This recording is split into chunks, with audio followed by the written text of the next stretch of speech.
Another day, another show and another turn around. जिस तरह Pakistan team इस वक्त आमने सामने है साउथ अफ्रीका के। It is the second test match Pakistan versus South Africa. तीसरे दिन का हुआ इख्तिताम एंड क्या कमाल किया साउथ अफ्रीका ने और क्या क्या हमने जो है वो फंबल्स किए और क्यों किए, ये बिल्कुल आज डिस्कशन होगी।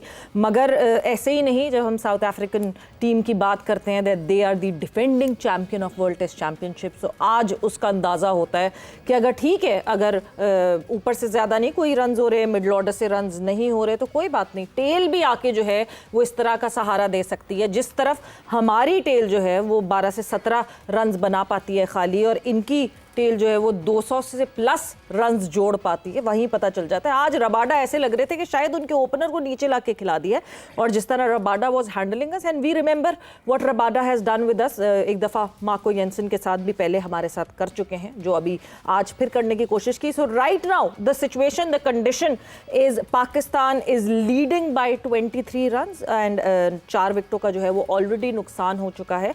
टेल की तो हम बात कर ही रहे हैं कि वॉकिंग विकेट्स बन गई हैं। हमारे टॉप ऑर्डर भी जो है वो वॉकिंग विकेट बन जाते हैं। एक इनिंग में अगर कर लिया या एक मैच में अगर कर लिया, एक मैच की एक इनिंग में भी कर लिया, तो अगले मैचेस में कुछ भी नहीं करना। सो यस, इस पे ज़रूर बात करेंगे। साथ ही साथ एक और दूसरी तरफ भी पाकिस्तान और साउथ अफ्रीका का आमना सामना हो रहा था, which was Pakistan women and South Africa women in the ICC women's world cup, and वो भी कुछ इसी तरह का हालो अहवाल था। Pakistan women team could not do anything much। एक तो बारिश ने जो है वो बीच में मोमेंटम और हिकअप्स लेकर आए, मगर इवन देन 40 ओवर्स में 312 रन्स जो हैं वो स्कोर किए साउथ अफ्रीकन वुमेन टीम ने। एंड यस, फिर जो है DLS के ऊपर 150 रन से पाकिस्तान वुमेन टीम को शिकस्त। तो ये सारी डिस्कशन होगी आज यहाँ इस प्लेटफॉर्म पे। मैं हूँ सवेरा पाशा और मेरे साथ मौजूद हैं फलक सुहान, और इन सब टॉपिक्स पर बात करने के लिए हमारे स्टूडियो में मौजूद हैं आज Azhar Khan, former chief selector. Sir, welcome to the show. बहुत शुक्रिया जी आपका।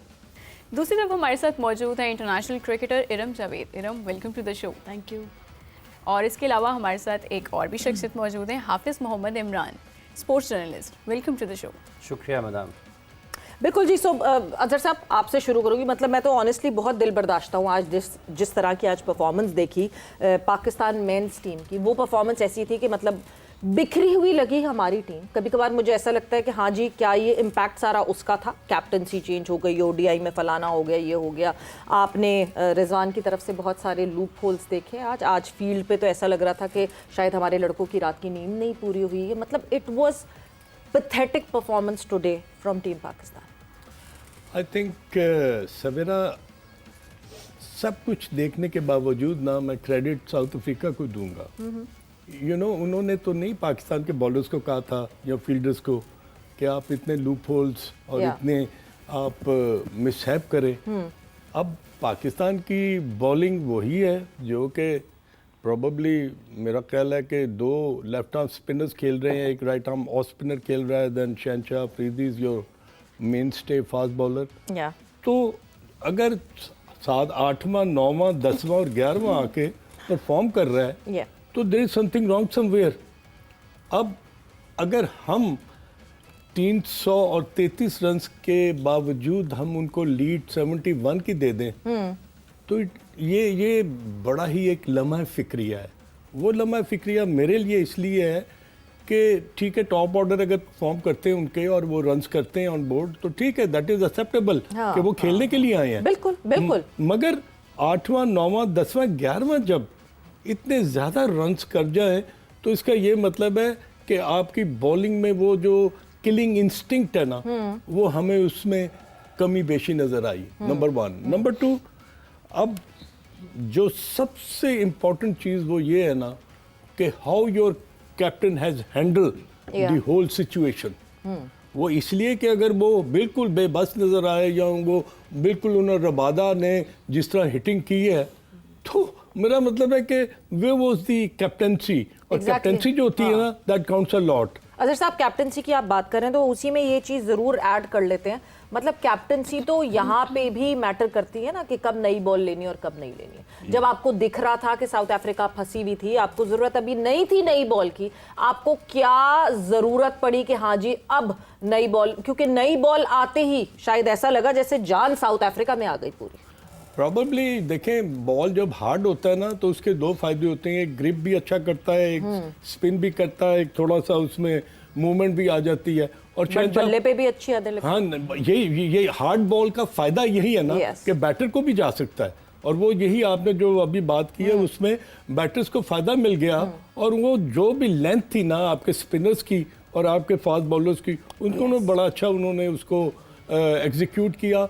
और I think credit must be given to the tail ender batters जो कि जिन्होंने आउटस्टैंडिंग जो है ना क्रिकेट खेली, और 404 रन्स जो थे ना, ये Savera it doesn't happen every day. ये बहुत कम आपको देखने में मिलता है कि इतनी लंबी पार्टनरशिप जो है ना वो हासिल की जाए, और फिर पाकिस्तान टीम के ऊपर जब प्रेशर पड़ा तो वो आपको उनकी बैटिंग में भी नजर आया। तो जब व्हेन यू लूज 4 विकेट्स, तो उसका ये मतलब है कि नो डाउट के बाबर आजम स्टिल वो मोमेंटम ऑलरेडी शिफ्ट हो चुका था। हाँ, वो जो 71 रन्स की लीड थी ना, that has played a vital role, और उसने ना पाकिस्तान के जो बैटर्स थे ना उनके ऊपर एक प्रेशर बिल्ड किया कि पहले हमने ये 71 करने हैं, then we have to score another 250 to get them out in the 4th inning. अब यहाँ पर आपको ना वो पता चलेगा कि बाबर आजम की इनिंग जो है ना, that is going to play a very vital role. Right now जो दोनों प्लेयर्स क्रीज पे मौजूद हैं, उन दोनों के लिए जो है बहुत इंपॉर्टेंट, और पाकिस्तान टीम के लिए डेफिनेटली बहुत इंपॉर्टेंट है कि वो दोनों जो है वो एक लंबा, एटलीस्ट एक पूरा सेशन, मैं तो सिर्फ एक सेशन की बात कर रही हूँ कि एक सेशन पूरा खड़े रहे, तो शायद हम कुछ रन ज्यादा जोड़ सके। Iram, coming towards you, 321 for 7 Pakistan जो है वो होता है, 333 फॉर 10 हो जाता है, यानी यही वो थोड़े बहुत रन्स हैं जो हम जोड़ पाते हैं 3 विकेटों के, 12 रन्स।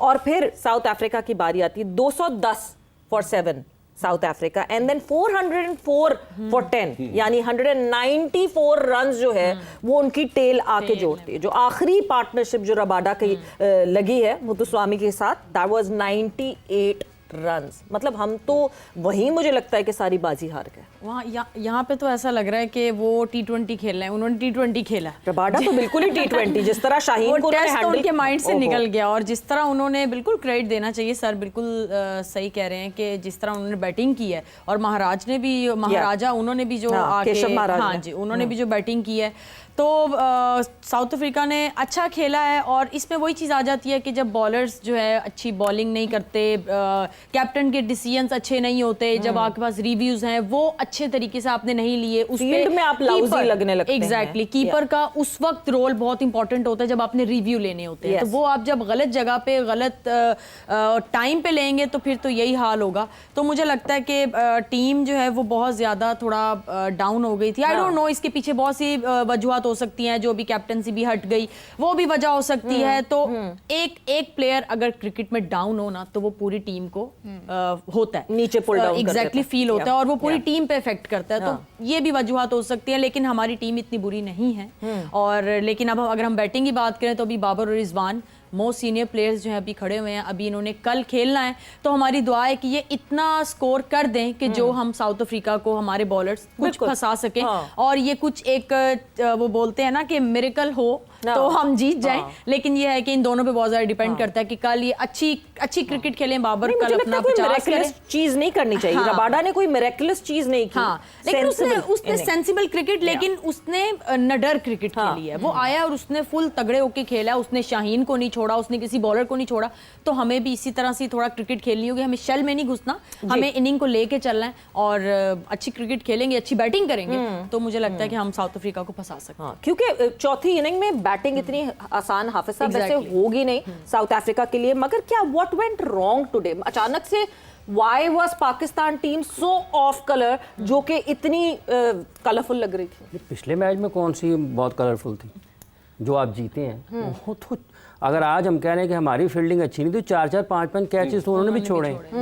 तो ये तो डिपेंड करता है सिचुएशन के ऊपर क्या क्रिएट होती है। ये अब जब हम जीत जाते हैं तो सब कुछ छुप जाता है, जब हार जाते हैं तो हमें लगता है पता नहीं क्या हुई, ऐसी टीम है। इसका आप टेल एंडर की बात कर रही हैं, अपना मिडिल ऑर्डर तो देखें वो क्या परफॉर्म कर रहा है। बट टेल एंडर्स के अगर किसी टीम के टेल एंडर्स के ऊपर बात आ जाए ना, फिर ना ही समझो, उनके करने का काम नहीं है। वो कर जाएं तो आपके लिए बेहतर है कि इजाफी चीज़ आपको मिल जाती है, एक बोनस मिल जाता है, लेकिन ये उनके करने का काम नहीं है। रन्स करना आपके बैटर्स की जिम्मेदारी है, और जब आप इस किस्म की पिचेस बनाते हैं तो ये सिर्फ चौथी इनिंग्स मुश्किल नहीं होती, तीसरी इनिंग्स उससे भी ज़्यादा मुश्किल होती है, क्योंकि वो अच्छी खेलेंगे तो चौथी तक जाएंगे। और पाकिस्तान लकी रहा है, दोनों मैचेस में टॉस जीता है। अगर टॉस ना जीत पाता तो कोई पता नहीं था साउथ अफ्रीका को दूसरी बारी लेने की ज़रूरत भी पेश ना आती। सो ये बैलेंस जो पिचेस में बैलेंस क्रिएट करने की बात की जाती है वो इसीलिए की जाती है कि आप अपनी पिचेस ऐसी बनाएं जहां पर आपके फास्ट बॉलर्स के लिए भी कुछ में कोई जान हो। ये चौथी इनिंग्स है ना पाकिस्तान की, और अभी तक कोई एक सेंचुरी स्कोर नहीं हुई पाकिस्तान की तरफ से। साउथ अफ्रीका से कोई आया है, उसने सेंचुरी स्कोर कर दी है। पाकिस्तान होम ग्राउंड पर खेल रहा है, अभी किसी ने 3 फिगर इनिंग्स नहीं खेली है। तो क्या क्रिकेट आप लोगों को दिखा रहे हैं? कोई कहीं पर कैच छूट जाता है तो हम जीत जाते हैं, किसी कमज़ोर टीम से हार जाता है कोई तो हम जीत जाते हैं और हम फाइनल में पहुंच जाते हैं, हम ढोल बजाते हैं और लोग भी खुश हो जाते हैं। सो क्रिकेट आप बुरी खेलते हैं, आप अपने बैटर्स की कारकर्दगी को देखें अगेंस्ट स्पिन। और अब पाकिस्तान अगर इस टेस्ट मैच में वापस आना है, पाकिस्तान ने वैसे 200 रन अगर पाकिस्तान कर लेता है ना 200, 220, 25 तो पाकिस्तान मैच में होगा। 220-25 में पाकिस्तान मैच में होगा, लेकिन ये कारकर्दगी हौसला अफजा नहीं है। आप शॉट्स जो शॉट्स खेल कर आउट होते हैं 225 रन करने के लिए ना 200 रन अभी और जोड़ने। जी बिल्कुल, कौन जोड़ेगा? दो करने हैं ना, कोई सोच सकता था कि रबाडा कर देगा, करने से होते हैं, करने पड़े। ठीक है, बहुत ज्यादा रन हैं और ये 200 रन करने के लिए भी पाकिस्तान को कम से कम 1.5-2 सेशन खेलने पड़ेंगे कल के। अगर नहीं होते हैं तो फिर सीरीज इंतजार करते हैं, आसिफ आफरीदी कर दे या कौन करे। देखिए फिर वो कर दें तो करने को तो वो भी कर सकते हैं, लेकिन असल जिम्मेदारी इन दोनों की है जो इस वक्त खेल रहे हैं।